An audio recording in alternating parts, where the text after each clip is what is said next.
Friends, welcome to मैं ध्वजा। Menopause ये एक बहुत इंपॉर्टेंट टॉपिक है जिसको लेके बहुत सारे कंफ्यूजन्स, बहुत सारे मिथ्स।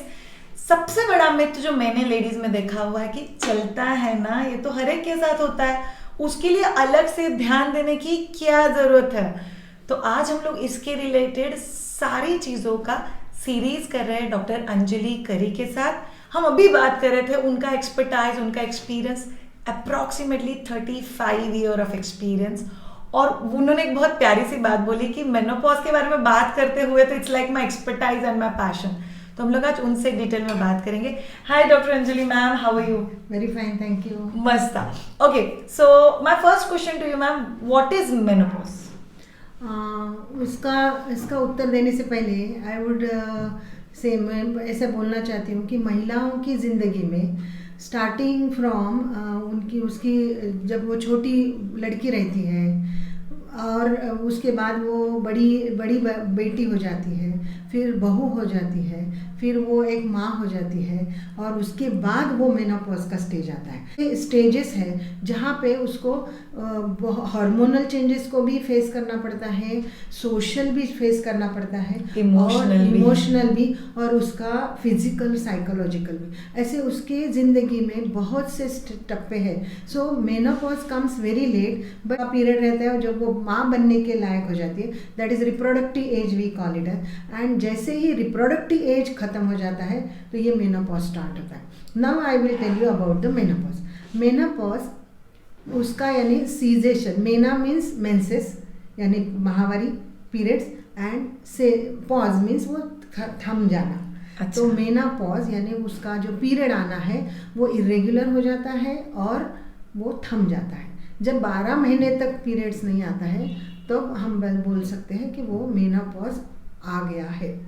लेकिन मेनोपॉज का जो पीरियड है इट स्टार्ट, वो पहले 5 साल पहले से शुरू हो जाता है।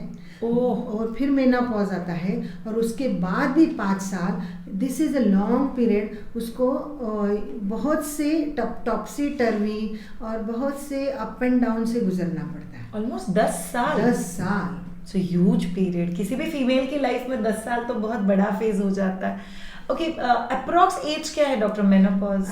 वो 45 to 55 बोलते हैं and average age is 50। Actually nowadays क्या होता है, पहले भी ऐसा था कि औरत का लॉन्जिविटी, उसका जो जीवन काल है वो मर्दों से ज़्यादा है। एज कंपेयर टू मेल, उनका जीवनी बोलते हैं, हाँ, वो ज़्यादा है। तो यू कैन से 80-90 तक वो जीती है। बहुत पुराने ज़माने से भी ऐसा देखा गया है।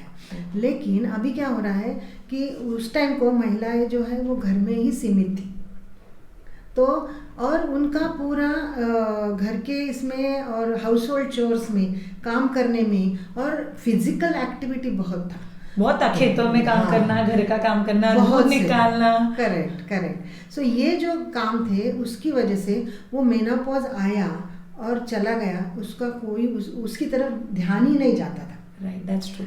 अभी क्या हो गया है, फिजिकल काम कम हो गया है एंड 1/3 यू मे से half the life after menopause, पूरा 50 साल तक, और वो आगे भी 30 साल तक जीती है, तो 1/3 of her life is after menopause. So बाद में जो उसका वो जो पीरियड है 30 साल का, वो बहुत ही इम्पॉर्टेंट है। और वह कैसे हम व्यतीत करना है, क्या क्या उसके लिए हम प्रिकॉशंस लेना है, वो हम आज देखने वाले हैं।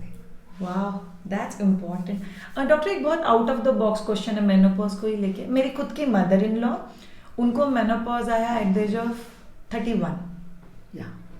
उन्होंने कुछ नहीं किया, ना ट्रीटमेंट ना कुछ, उनके दोनों बच्चे हो गए और बोले सडनली उस दिन के बाद मुझे कभी पीरियड्स आए नहीं। तो क्या ऐसे हो सकता है कि अर्ली मेनोपॉज किसी को आता है या लेट मेनोपॉज आता है, और ये क्या जेनेटिक है?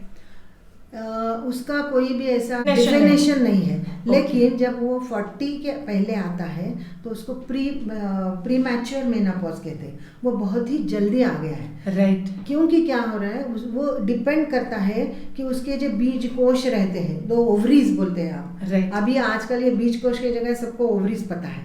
सो ओवरीज में जितने भी अंडे रहते हैं, बीजांडे रहते हैं, उसके ऊपर डिपेंड रहता है कि आपका पीरियड्स कब खत्म होने वाला है।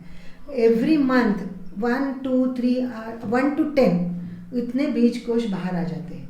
लेकिन पूरे उसके ज़िंदगी के इसके थाउजेंड्स एंड लैक्स ऑफ बीज कोश रहते हैं, बीजांड रहते हैं। Right. तो वो जब ख़त्म हो जाते हैं तब उसका पीरियड आता है, मेनोपॉज आता है। लेकिन जब प्रीमैच्योर मेनोपॉज हो तो उसको एसोसिएटेड बाकी के इन्वेस्टिगेशन और क्यों आया, कभी कभी ये सर्जिकल मेनोपॉज भी बोलते हैं, किसी वजह से हमने उसका थैली और बीजांड निकाल दिया तो फिर वो जल्दी मेनोपॉज आ जाता है। राइट, जैसे कि इन्होंने बोला, आई थिंक बहुत सारे factors.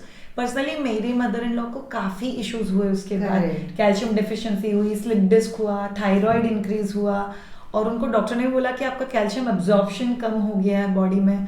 So this was a very important term. So menopause है, प्री मैच्योर मेनोपॉज है, और जैसे कि डॉक्टर ने बहुत अच्छे से बोला कि ये 10 साल का फेज है। मेनोपॉज ये नहीं बस इस महीने आया और मैटर खत्म हो गया, ऐसे नहीं होता है।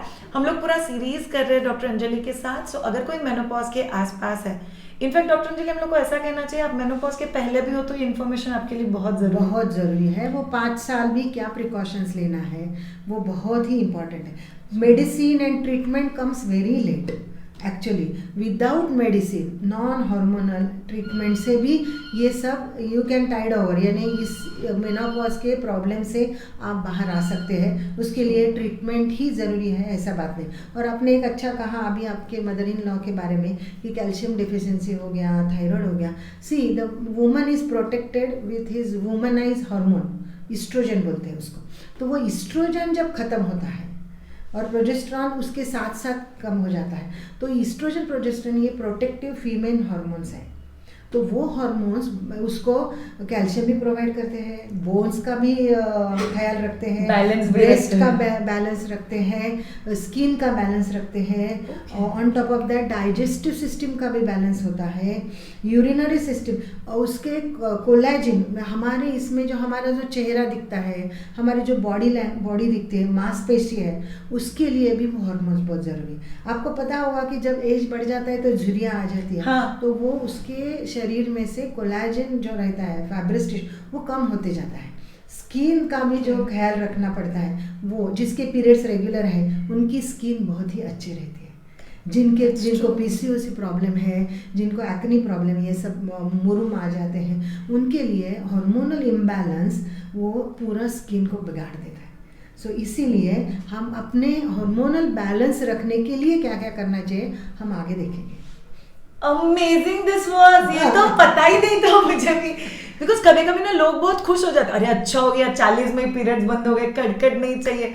बट एक्चुअली मैम के कहने से एक बात तो पता चलती है, जितने दिन आता है वो बहुत ज्यादा अच्छा करेगा आपकी बॉडी के लिए। ऑसम। सो खुदों के एफर्ट मत डालना, मेनोपॉज में जाने की घाई भी मत करना, आराम से आने दो, नेचुरली आने दो। हम लोग डॉक्टर अंजलि से बात करेंगे नेक्स्ट सेगमेंट में मेनोपॉज के सिम्टम्स, ट्रीटमेंट और प्रिकॉशंस के बारे में। See you all in next segment. Thank you.